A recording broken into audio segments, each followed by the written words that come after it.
All right, today we're jumping headfirst into one of the most fascinating and honestly controversial figures in the entire Bible. I'm talking about the woman in scarlet from the book of Revelation.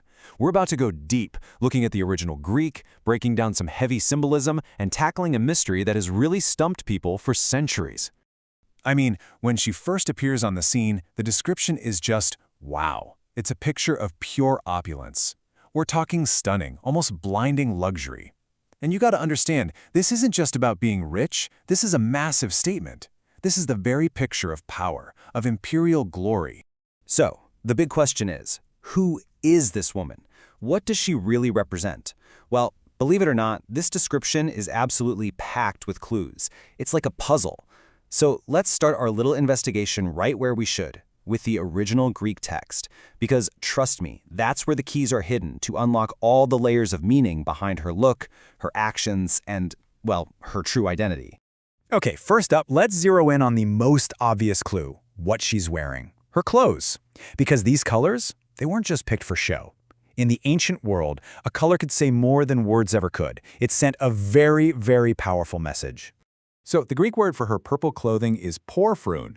Now, this wasn't your average, everyday purple. No way. This was an unbelievably expensive dye made from tiny sea snails. It was literally the color of royalty, of emperors and kings. If you saw someone wearing this, you immediately knew they had serious power and staggering wealth. And then on top of that, you've got kokinon, or scarlet, another super expensive, super vibrant color. So when you put purple and scarlet together, what you get is this image of just overwhelming, almost decadent royal splendor. She is dressed to command attention, to demand awe. It's a language of power that, honestly, we still understand perfectly today.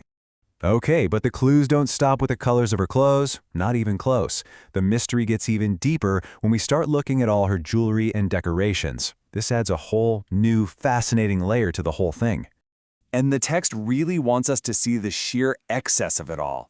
The Greek word is kechrosomene, which means she's literally gilded, like covered or overlaid with gold. And then, on top of all that gold, she's dripping with precious stones and pearls. This is way beyond elegance. This is a picture of extreme, almost gaudy luxury. And here's where the whole investigation takes a really sharp turn. Because the commentary we're drawing from suggests that this whole stunning appearance, well, it's not what it looks like. It's not original. It's actually a copy, a counterfeit. So what does that mean? Well, here's the kicker. Her entire outfit, the purple, the scarlet, the gold, the gems, all of it is a direct echo of the materials that were used for the sacred garments of the priests and for the furnishings inside the holy temple. You see? Her glory isn't her own. It's borrowed. It's a facade, a fake, designed to look just like the real thing, like a counterfeit holy place. Okay, let's move on to the next piece of evidence because this just keeps building. It's not just about what she's wearing anymore. It's about what she's holding in her hand. She's holding a golden cup. Now, you hear golden cup in a religious context and you think sacred, right? A holy vessel, something used for worship. But as we're starting to figure out with this woman, what you see on the surface is never, ever the whole story. And this cup just perfectly illustrates the main theme here. On the outside, it's golden. The Greek is chrysion. It looks holy, righteous, perfect. But what's inside? It's full of debligmaton, which means abominations, and the absolute filth of her spiritual corruption. It's the ultimate bait and switch. A beautiful exterior, hiding a totally rotten and morally bankrupt interior. And let's be really clear about that word debligma. We're not talking about a minor mistake or a small flaw here.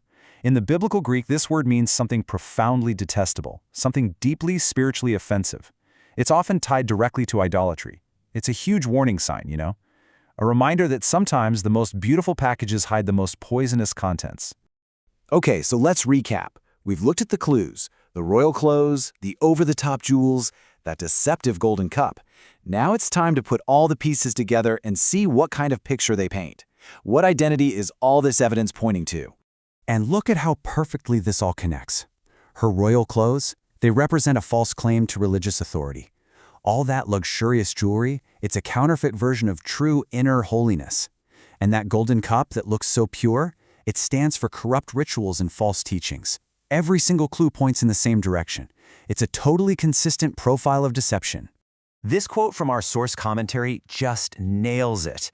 It says, "She appears wealthy and glorious outwardly. False religion often mimics holiness but is inwardly corrupt." I mean, that's it in a nutshell. She's the ultimate symbol of something that looks amazing on the outside but is completely rotten on the inside. So, after all that, who is she?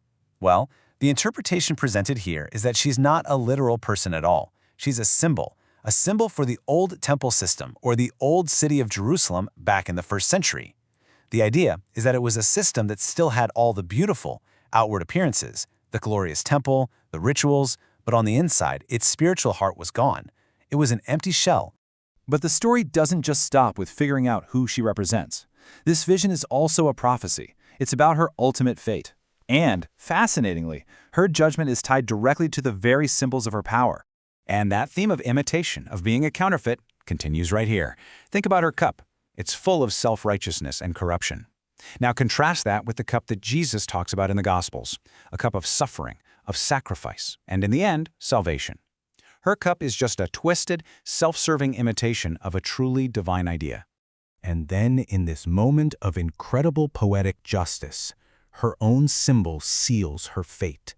The very same cup that she used to deceive and corrupt others becomes the instrument of her own judgment.